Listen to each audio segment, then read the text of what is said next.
Accessoire indispensable pour tout guitariste électrique, la pédale d'effet. Elles sont fabriquées en Chine, au Japon et même aux États-Unis, et même en France. Celles-ci, par exemple, sont fabriquées à Compiègne, et on vous emmène voir leur concepteur. Et c'est dans son appartement que Denis Herbert fabrique ces drôles d'objets.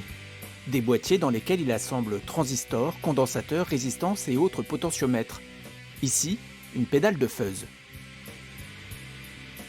Donc 2 transistors sur lequel j'ai rajouté un potentiomètre de bias. Le bias, ça règle le courant de repos du dernier transistor et ça va jouer sur la réactivité de la pédale. D'accord, vous n'avez pas tout compris, rassurez-vous, nous non plus. Mais au final, ça donne ça.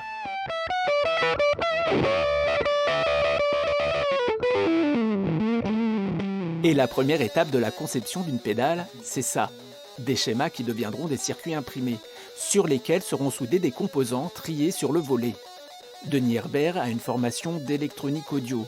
Plus jeune, son rêve c'était la musique. Mais ce n'est qu'en 2012 qu'il s'achète sa première guitare. Il suit alors une formation pour apprendre à en jouer. Moi j'étais débutant à 40 ans, ça a été difficile d'intégrer un milieu musicien. Eux jouaient déjà sur pas mal de scènes et moi j'étais à me balbutier quelques notes, donc ça a été difficile. Je suis plus à l'aise avec un fer à souder qu'avec une guitare. Il met donc ses compétences au service de ses camarades en réparant, réglant et arrangeant leur guitare. Pour eux, il devient le doc.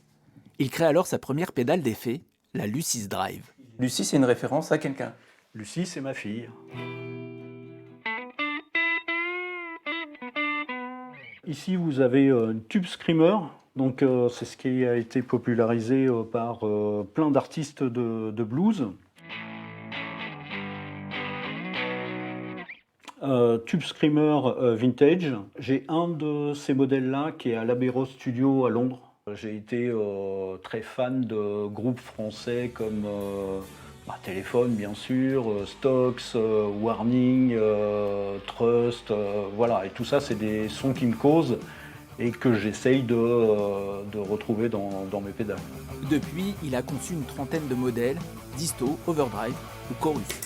La variété de sons, elle est infinie finalement. Presque, ouais.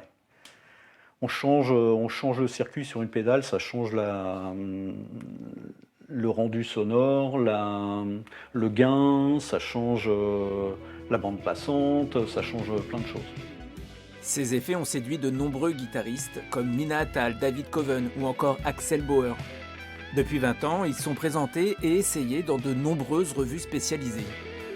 Mes effets ont été plus connus du monde professionnel que des amateurs dès le début. Et ça m'a permis de développer toute une gamme dès le départ. Et bon, c'est vraiment une fierté pour moi de les retrouver sur les plus grandes scènes, quoi. C'est un plaisir de voir vos pédales jouer. Et de les écouter, d'aller en concert et de se dire ah bah tiens, là c'est une de mes pédales, là je reconnais le son, là ouais, c'est vraiment une fierté, ouais, c'est clair. Vendues entre 90 et 200 €, ces pédales d'effet coûtent le même prix que celles de grandes marques. Alors moi, il me reste encore à faire mon choix. Dans le prochain épisode, on ira chercher un endroit où répéter sans déranger les voisins.